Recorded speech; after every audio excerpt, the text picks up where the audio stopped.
할렐루야. 말씀의 소리, 기도의 소리, 찬양의 소리로 하나 되는 소리하나교회 주일 예배를 하나님께 드리도록 하겠습니다. 먼저 사도신경으로 우리들의 신앙을 고백하겠습니다.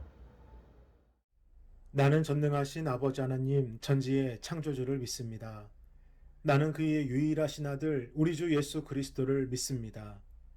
그는 성령으로 잉태되어 동정녀 마리아에게서 나시고 본디오 빌라도에게 고난을 받아 십자가에 못 박혀 죽으시고 장사된 지 사흘 만에 죽은 자 가운데서 다시 살아나셨으며 하늘에 오르시어 전능하신 아버지 하나님 우편에 앉아 계시다가 거기로부터 살아있는 자와 죽은 자를 심판하러 오십니다. 나는 성령을 믿으며 거룩한 공교회와 성도의 교제와 죄를 용서받는 것과 몸의 부활과 영생을 믿습니다. 아멘. 찬송가 382장 너 근심 걱정 말아라. 우리 함께 찬양하겠습니다.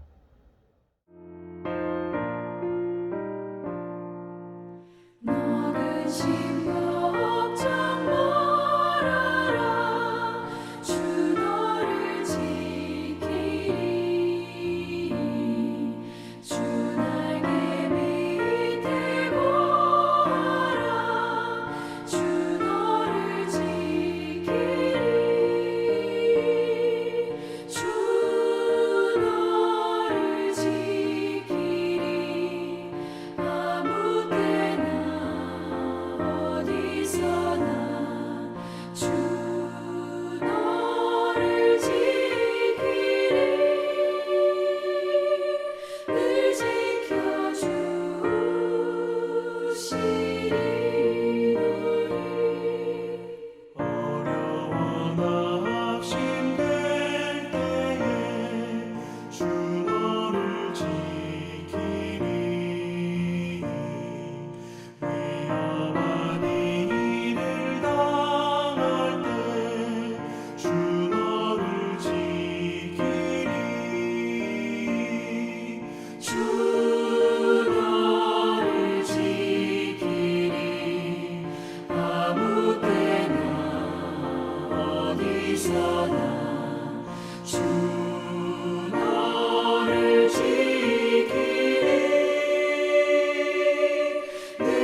오늘 함께 보실 하나님의 귀하고 복된 말씀은 사사기 15장 18절로 19절까지 말씀과 사사기 16장 28절로 30절까지 말씀입니다.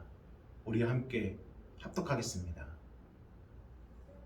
삼손이 심히 목이 말라 여호와께 부르짖어 이르되 주께서 종의 손을 통하여 이 큰 구원을 베푸셨사오나 내가 이제 목말라 죽어서 할례 받지 못한 자들의 손에 떨어지겠나이다 하니 하나님이 레이에서 한 우묵한 곳을 터뜨리시니 거기서 물이 솟아나오는지라 삼손이 그것을 마시고 정신이 회복되어 소생하니 그러므로 그 샘 이름을 에낙고레라 불렀으며 그 샘이 오늘까지 레이에 있더라. 삼손이 여호와께 부르짖어 이르되 주 여호와여 구하옵나니 나를 생각하옵소서. 하나님이여 구하옵나니 이번만 나를 강하게 하사 나의 두 눈을 뺀 블레셋 사람에게 원수를 단번에 갖게 하옵소서 하고 삼손이 집을 버틴 두 기둥 가운데 하나는 왼손으로 하나는 오른손으로 껴 의지하고 삼손이 이르되 블레셋 사람과 함께 죽기를 원하노라 하고 힘을 다하여 몸을 굽힘에 그 집이 곧 무너져 그 안에 있는 모든 방백들과 온 백성에게 덮이니 삼손이 죽을 때에 죽인 자가 살았을 때에 죽인 자보다 더욱 많았더라. 아멘. 통계청에서 발표한 온라인 쇼핑 동향에 대한 9월 보고서에 따르면 온라인을 이용한 쇼핑 거래 금액은 9월까지 16조 원으로 작년에 비해 무려 17%가 증가했다고 합니다. 그리고 이러한 증가 추세는 더 빠르게 진행되어 내년 2022년 상반기에만 23조 원이 넘는 엄청난 온라인 시장이 형성될 것을 전망하고 있습니다. 그래서 홈쇼핑 방송이든 모바일 광고든 소비자의 욕구를 자극하는 이 전략들을 세우는데 순식간에 이 주문량을 폭주시키는 마법의 한마디가 있다고 합니다. 그 한마디란 마지막 기회. 이 가격과 이 구성, 오늘만 가능한 마지막 기회입니다. 더 이상 이런 구성에 이 가격 보실 수 없습니다. 자, 마지막 기회 놓치면 후회하십니다. 이 마지막 기회라는 이 문구 하나가 주문량에 엄청난 영향을 끼치는데 사람들의 심리를 이용한 것이죠.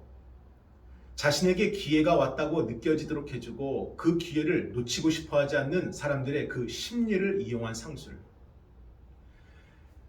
이처럼 인생에는 여러 모양의 기회가 찾아옵니다. 그래서 인생에 찾아온 그 기회를 놓치지 않고 잡은 사람들은 그 덕분에 이렇게 잘 살고 있다 말하기도 하고, 반면에 인생에 찾아온 기회를 잡지 못한 사람들은 시간이 흘러 그때 그것을 안타까워하며 후회하기도 합니다. 신앙생활도 그렇습니다. 그때 그 일이 하나님이 내게 주신 기회였구나, 그것을 깨달을 때가 있고요. 지금 하나님께서 나에게 기회를 주고 계시는구나, 그것을 느낄 때가 있습니다. 그런데 문제는 그것을 깨닫고 느끼기만 할 뿐 그 기회를 붙잡지 못하면 여전히 신앙은 제자리 걸음이 되는 것이고, 뒤늦은 깨달음은 오히려 우리를 영적인 무력감에 빠뜨리게 만듭니다. 예배를 드려도, 기도를 해도, 찬양을 불러도 신앙의 정체에서 벗어나질 못합니다. 사랑하는 여러분, 하나님은 반드시 기회를 주십니다. 중요한 것은 그 기회를 붙잡느냐 붙잡지 못하느냐입니다. 그래서 오늘은 삼손의 이야기를 통해 하나님이 우리에게 어떤 기회를 주시는지, 하나님 주신 그 기회를 어떻게 분별할 수가 있는지, 그 기회를 붙잡기 위해 어떤 결단을 해야 되는지, 그 귀한 깨달음을 함께 나누고자 합니다. 우리 사사기 13장 5절을 함께 읽어보겠습니다. 보라, 내가 임신하여 아들을 낳으리니 그의 머리 위에 삭도를 대지 말라. 이 아이는 태에서 나옴으로부터 하나님께 바쳐질 나신인이 됨이라. 그가 블레셋 사람의 손에서 이스라엘을 구원하기 시작하리라 하시니. 아멘. 삼손은 하나님의 계획하신 가운데 태어납니다. 그리고 그를 향한 하나님의 분명한 목적하심이 있으십니다. 그가 블레셋 사람의 손에서 이스라엘을 구원하기 시작하리라. 아멘. 그래서 성경은 이 삼손과 블레셋과의 대결을 조명하며 동시에 그 속에서 역사하시는 하나님의 섭리를 우리에게 말씀하고 있습니다.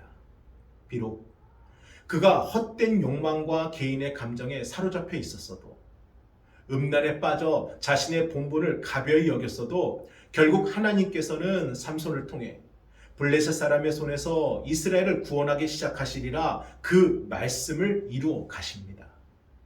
이처럼 저와 여러분도 하나님의 계획하심과 목적하신 가운데 존재함을 믿으시기를 바랍니다.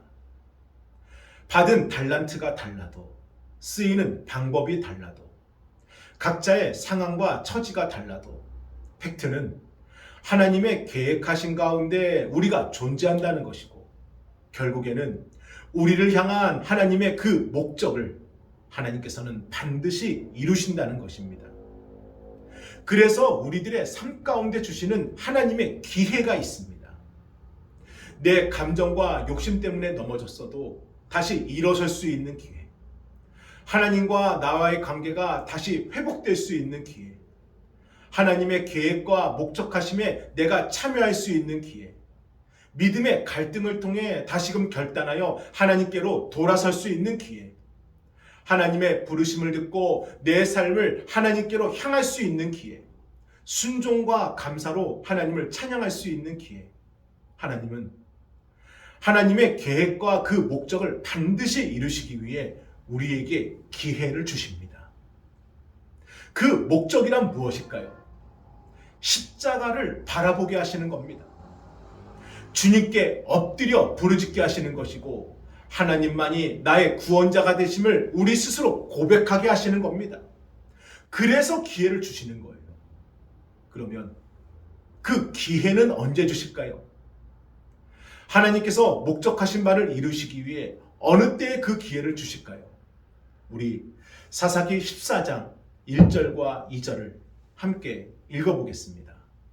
삼손이 딥나에 내려가서 거기서 블레셋 사람들의 딸들 중에서 한 여자를 보고 올라와서 자기 부모에게 말하여 이르되, 내가 딥나에서 블레셋 사람들의 딸들 중에서 한 여자를 보았사오니 이제 그를 맞이하여 내 아내로 삼게 하소서 하매. 아멘. 삼손은 부모의 반대에도 불구하고 블레셋 여인과의 혼인을 준비합니다. 그리고 전통에 따라 7일간 잔치를 베풀며 그들과 함께 어울리는데, 삼손은 이때 잔치의 흥을 돋구려고 한 가지 수수께끼를 내며 정답을 맞추면 선물을 주겠다 약조를 합니다. 하지만 도저히 수수께끼를 풀 수 없었던 블레셋 사람들이 결국 삼손의 약혼녀를 협박하여 부정한 방법으로 정답을 맞추게 되는데, 당연히 풀지 못할 것이라 생각했던 삼손은 이것은 필시 그들이 나의 약혼녀를 협박하여 정답을 맞춘 것이다 생각하고 아주 심히 화를 내며 블레셋의 작은 성읍에 있는 주민들을 찾아가 그들을 무려 30명을 쳐서 죽이고 그들에게서 빼앗은 옷으로 약속한 값을 치르게 됩니다. 그리고 얼마 지나서 자신의 약혼녀를 데려가기 위해 블레셋 장인의 집에 방문하게 되는데, 이 종전에 있었던 이 일로 인해 자신의 딸이 해코지 당할 것이 겁났던 장인은 다른 블레셋 사람에게 자신의 딸을 시집 보냈다는 것을 삼손이 듣게 됩니다. 이에 삼손은 또다시 분노하여 이번에는 여우 300마리를 잡아다가 그 꼬리를 묶어서 그 꼬리에 불을 지펴서 블레셋 사람들의 경제 기반인 밭과 포도원과 가수원을 모조리 잿더미로 만들어 버립니다. 그런데 또 이 일이, 삼손이 이렇게 한 이 일이 삼손의 약혼녀와 그녀의 아버지 때문이라는 것을 또 알게 된 블레셋 사람들이 이번엔 그 약혼녀와 아버지를 태워 죽입니다. 복수에 복수를 낳은 거지요. 그러니 이번에 삼손은 또 이 일을 또 빌미로 해서 블레셋 사람들을 보이는 족족 쳐서 죽인 후에 유다 지파에 숨어버립니다.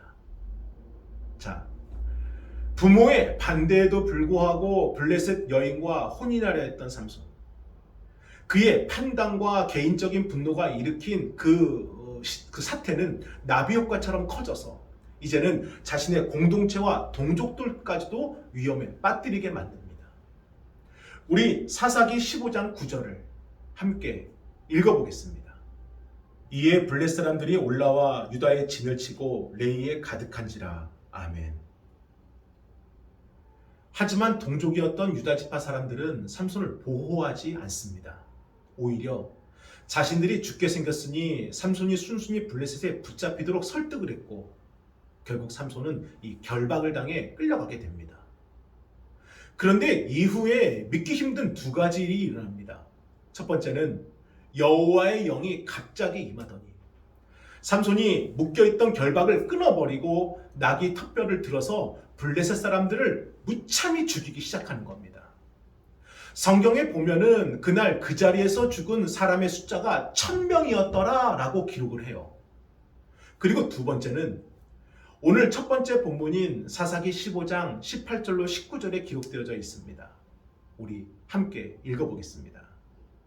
삼손이 심히 목이 말라 여호와께 부르짖어 이르되 주께서 종의 손을 통하여 이 큰 구원을 베푸셨사오나 내가 이제 목말라 죽어서 할례받지 못한 자들의 손에 떨어지겠나이다 하니 하나님이 레이에서 한 우묵한 곳을 터뜨리시니 거기서 물이 솟아나오는지라 삼손이 그것을 마시고 정신이 회복되어 소생하니 그러므로 그 샘 이름을 에낙고레라 불렀으며 그 샘이 오늘까지 레이에 있더라. 아멘. 여러분은 이해가 되십니까? 삼손은 하나님이 원치 않으시는 이방 여인을 사랑했고 자신의 감정대로 결혼을 했습니다. 또 무산된 결혼으로 인해 자신의 분노를 주체하지 못하고 사람들을 죽였고 심지어 자신의 동족까지도 위험에 빠뜨렸습니다. 그런데 그런 삼손에게 여호와의 영이 갑자기 임하더니 결박을 풀고 블레셋 사람 1000명을 죽이게 하시고 그런 삼손의 부르짖음에 하나님께서 응답하여 주셔서 물이 솟아나게 하시는 은총을 베푸셔서 그를 다시 살려주셨습니다. 대체 하나님은 왜 그러셨을까요? 왜 그런 삼손의 부르짖음에 응답하시고 왜 그에게 은총을 베푸셨을까요? 사랑입니다. 하나님의 사랑이에요. 인간의 생각과 감정으로는 도저히 가늠조차 할 수 없는 하나님의 큰 사랑이 있다는 것입니다. 우리의 눈과 생각으로는 저 사람은 분명히 죄인입니다. 저런 사람은 용서할 수 없고 벌받아야 마땅하고 버림받아 마땅하다 생각 들어요. 하지만 하나님은 그런 죄인조차도 우리가 감당할 수 없고 담을 수도 없고 측량할 수 없는 사랑으로 품어주신다는 겁니다. 우리 찬송가 304장 그 크신 하나님의 사랑 우리 3절을 함께 찬양해 보겠습니다. 하늘을 두루마리 삼고 바다를 먹물 삼아도 한없는 하나님의 사랑 다 기록할 수 없겠네. 하나님의 크신 사랑 그 어찌 닿았을까. 저 하늘 높이 쌓아도 채우지 못하리. 하나님 크신 사랑은 측량 다 못하네. 영원히 변치 않는 사랑 성도여 찬양하세. 사랑하는 여러분, 우리가 이러하신 하나님을 기억하게 되기를 간절히 소망합니다. 그래서 우리도 지금 이 자리에 앉아 있는 겁니다. 우리는 알지 않습니까? 우리가 지금까지 어떠한 삶을 살아왔는지, 여전히 우리가 어떠한 생각과 어떤 감정에 사로잡혀 있는지, 어쩌면 숨기고 싶은 죄, 숨길 수밖에 없는 죄, 드러나면 안 될 죄를 품고 살아가는데, 그런데 그럼에도 불구하고 주님께서는 우리를 기다려 주셨고 지금도 사랑으로 품어주고 계십니다. 지금 삼손을 향한 하나님의 마음이 바로 그런 사랑입니다. 그리고 또 하나는 하나님의 은총입니다. 삼손은 가장 어려운 순간 자신의 동족으로부터 버림받아요. 그들의 도움을 바란 것은 아니지만 버림받을 줄은 몰랐을 겁니다. 그러한 삼손의 마음을 누가 아시고? 하나님이 아시고 그런 그를 안아주신 것입니다. 세상 사람들은 너를 버려도 나는 너를 버리지 않는단다. 세상의 판단과 규칙이 너를 넘어뜨려도 나는 너를 다시 일으켜 세우실 것이다. 세상에 깊이 빠져서 내가 나를 떠나버려도 나는 너를 끝까지 기다릴 것이란다. 기회를 주시는 겁니다. 사랑하는 여러분, 하나님께서는 우리가 세상에 지치고 사람 때문에 지치고 이제 모든 것이 끝났다 생각할 때 그때 기회를 주십니다. 믿었던 사람들로부터 버림받았다 여길 때 그때 기회를 주시고, 내가 실족하여 주님을 멀리 떠났어도 내가 다시 주님께 간절히 부르짖으면 그때 기회를 주십니다. 만약 여전히 실패와 상처 때문에 괴로움을 숨기고 계신다면, 나도 내 마음이 주체하지 못하고 정말 영적인 슬럼프에 빠져 계시다면 이 한마디를 기억하시기를 바랍니다. 하나님은 반드시 기회를 주십니다. 다시 일어설 수 있는 기회, 다시 회복될 수 있는 기회, 내 삶을 하나님께 맞출 수 있는 기회, 감사와 순종으로 하나님께 엎드려 찬양할 수 있는 기회. 하나님은 그런 하나님이십니다. 그렇게 하시는 하나님이시고 반드시 그리하시는 하나님이십니다. 그런데 문제는 하나님이 주시는 그 기회를 내가 붙잡느냐 하는 것입니다. 하나님의 사랑과 은총으로 위로받은 삼손은 하나님이 주시는 그 기회를 잡지 못합니다. 우리 사사기 16장 1절을 함께 읽어보겠습니다.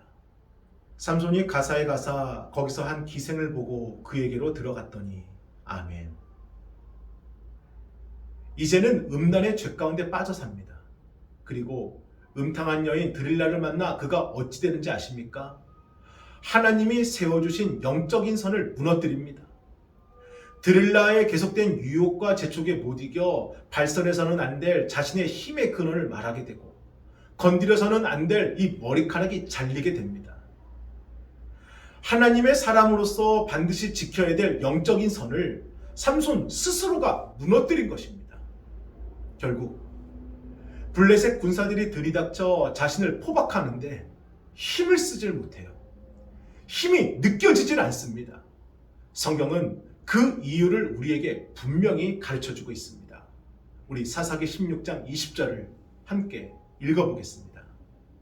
드릴라가 이르되 삼손이여 블레셋 사람이 당신에게 들이닥쳤느니라 하니 삼손이 잠을 깨며 이르기를 내가 전과 같이 나가서 몸을 떨치리라 하였으나 여호와께서 이미 자기를 떠나신 줄을 깨닫지 못하였더라. 아멘. 하나님의 사랑과 은총에도 불구하고 하나님이 주시는 그 기회를 잡지 못한 삼손. 하나님이 삼손에서 떠나시는 순간 그는 그저 연약한 한 인간에 불과하게 됩니다. 하나님이 떠나니까, 하나님의 힘이 떠나니까, 하나님의 영이 떠나니까 겉은 똑같아도 아무 힘도 쓰지 못하는 겁니다. 사랑하는 여러분, 우리가 이만큼 사는 것 하나님이 나와 함께 하시기 때문입니다. 우리 인생과 가정과 자녀들의 삶에 하나님이 함께 하시기 때문에 더 큰 고난과 어려움을 피할 수가 있는 겁니다. 그런데 하나님이 떠나시면 그렇게 대단한 삼손도 아무것도 아닌 것처럼 이 땅에 어느 누구도 하나님이 놓으시면, 하나님이 버리시면, 하나님이 징계하시면 아무것도 아닌 겁니다. 바람 앞에 놓인 촛불이 되는 것이고 사라져 버리는 먼지가 되는 것입니다. 여러분이 분명히 아시지 않습니까? 여러분의 인생에 하나님이 함께 하셨기 때문에, 여러분의 가정에 하나님이 함께 하셨기 때문에 지금 그만큼 살고 있다라는 것, 더 큰 고난과 어려움을 피할 수 있다라는 것 우리는 분명히 알고 있지 않습니까? 그런데 만약 그 하나님이 떠나신다면 지금 우리의 인생과 우리의 가정은 어찌 되겠습니까? 하나님이 떠나시고 힘을 잃어버린 삼손은 결국 두 눈이 뽑힌 채 가사에 끌려가 쇠사슬에 묶여 이 맷돌을 돌리는 신세가 되고 맙니다. 자, 이제 삼손은 무슨 생각을 할까요? 성경에는 기록되어져 있지 않지만 저는 분명히 이렇게 마음을 먹었을 거라 생각합니다. 하나님, 제가 잘못했습니다. 제가 하나님의 그 사랑과 은총을 가벼이 여겼고 사사로 쓰임받은 것을 무시했으며 교만과 음란의 마음으로 하나님의 은혜를 무시했습니다. 저에게 다시 한 번만 더 기회를 주신다면, 저를 진실로 살려주시고 다시 한 번만 더를 만져주신다면 제가 하나님 앞에 한 번만 더 하나님의 종으로 살기를 원합니다. 후회와 이 자책의 마음으로 눈물을 흘리며 기도하고 또 기도했을 것입니다. 인생의 가장 최악의 상황에서, 가장 고통스러운 시련에서 그는 하나님을 반드시 찾았을 것입니다. 그런데 어느 순간부터인가 하나님께서 그를 만지시고 계신 거예요. 그가 스스로 무너뜨린 그 신앙의 선을 하나님께서 다시 하나씩 세워가고 계신 겁니다. 우리 사사기 16장 22절을 함께 읽어보겠습니다. 그의 머리털이 밀린 후에 다시 자라나기 시작하니라. 아멘. 블레셋의 방벽들과 또 3,000명의 사람들이 모여 잔치를 여는 날, 다곤 신정에 묶여있던 삼손은 그 자리에서 하나님께 이렇게 부르짖습니다. 우리 오늘 본문 사사기 16장 28절과 30절을 함께 읽어보겠습니다. 삼손이 여호와께 부르짖어 이르되 주 여호와여 구하옵나니 나를 생각하옵소서. 하나님이여 구하옵나니 이번만 나를 강하게 하사 나의 두 눈을 뺀 블레셋 사람에게 원수를 단번에 갚게 하옵소서 하고, 삼손이 이르되 블레셋 사람과 함께 죽기를 원하노라 하고 힘을 다하여 몸을 굽히매 그 집이 곧 무너져 그 안에 있는 모든 방백들과 온 백성에게 덮으니 삼손이 죽을 때에 죽인 자가 살았을 때에 죽인 자보다 더욱 많았더라. 아멘. 하나님이 베푸신 사랑과 은총을 버리고 음란의 죄 가운데 빠져 살았는데, 하나님이 친히 세우신 그 신앙의 선을 스스로 무너뜨렸는데, 두 눈을 잃어버리고 이제는 더 이상 아무 쓸데가 없는데 어찌 하나님께서 그의 부르짖음에 응답하셨을까요? 이유는 한 가지입니다. 시련을 만나고 역풍을 만났을 때 절망하고 포기한 것이 아니라 그 시련과 역풍을 오히려 하나님을 의지하는 기회로 잡았기 때문입니다. 사랑하는 여러분, 인생을 살다 보면 역풍을 만날 때가 있습니다. 그러면 되게 많은 사람들은 버거운 그 역풍 앞에서 분노하고 좌절하고 절망하고 낙심해요. 어쩌면 당연하죠. 그런데 그런다고 해서 그 인생이 달라지겠습니까? 힘들다고 해서 앞에 있는 모든 것을 입으로 부정하고 절망하고 또 원망하고 누군가를 증오한다고 해서 그 문제가 해결되겠습니까? 아니요, 전혀 그렇지 않습니다. 그렇다면 그 반대로 시련을 만났을 때 내가 아무것도 아니구나, 내 연약함을 인정하고 내 부족함을 고백하며 하나님 앞에 나를 무릎 꿇어 엎드린다면 어찌 되겠습니까? 너는 내게 부르짖으라. 내가 내게 응답하겠고 내가 알지 못하는 크고 은밀한 일을 내게 보이리라. 주님이 응답하여 주신다는 겁니다. 왜요? 하나님은 그런 하나님이십니다. 그렇게 하시는 하나님이시고 반드시 그리하시는 하나님이십니다. 그러므로 언제 기회를 주시느냐, 어떤 기회를 주시느냐, 이것이 중요한 것이 아니라 한 번이 되었든 100번이 되었든 주시는 그 기회를 붙잡을 때 그것이 축복이 되는 것입니다. 저는 오늘 우리가 드리는 이 예배가 하나님이 주시는 기회임을 믿으시기를 바랍니다. 십자가를 바라볼 수 있는 기회, 주님께 부르짖을 수 있는 기회, 하나님이 나의 구원자가 되심을 고백할 수 있는 기회, 이 시간 하나님이 주시는 그 기회를 붙잡을 수 있는 은혜가 있으시길 예수 그리스도 이름으로 축원합니다. 우리 함께 기도하겠습니다. 거룩하신 주여 감사합니다. 기회를 놓치고 한없이 울었던 삼손의 그 부르짖음이 오늘 저희들의 심령에 큰 울림이 되기를 소망합니다. 아버지 하나님, 주신 기회를 잃어버리고 우는 저희가 아니라 주신 기회를 붙잡고 감사를 고백할 수 있는 우리 되게 만들어 주옵소서. 오늘도 주 앞에 엎드려 주 앞에 간절히 기도할 수 있는 그 기회를 반드시 붙잡고 승리하게 하여 주옵소서. 인생에서 만나는 역풍을 이길 수 있는 그 기회를 오늘도 놓치지 않게 하여 주옵소서. 주 앞에 엎드려 기도합니다. 주 앞에 간절히 머리 숙여 기도합니다. 주여 아버지.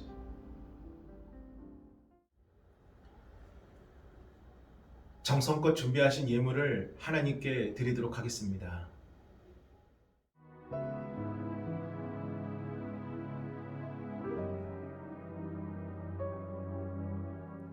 하나님 한 번도 나를 실망시킨 적 없으시고 언제나 공평과 은혜로 나를 지키셨네.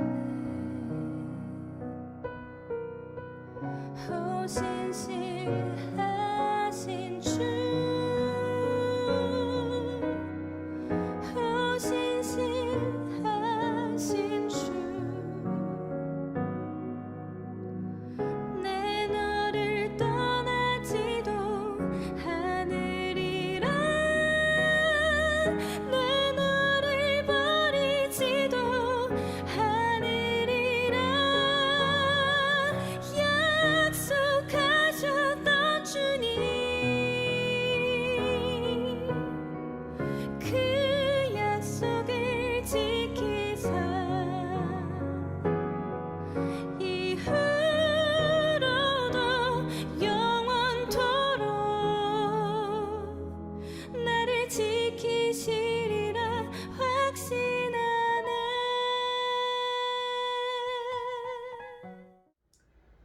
축도로 예배를 마치겠습니다.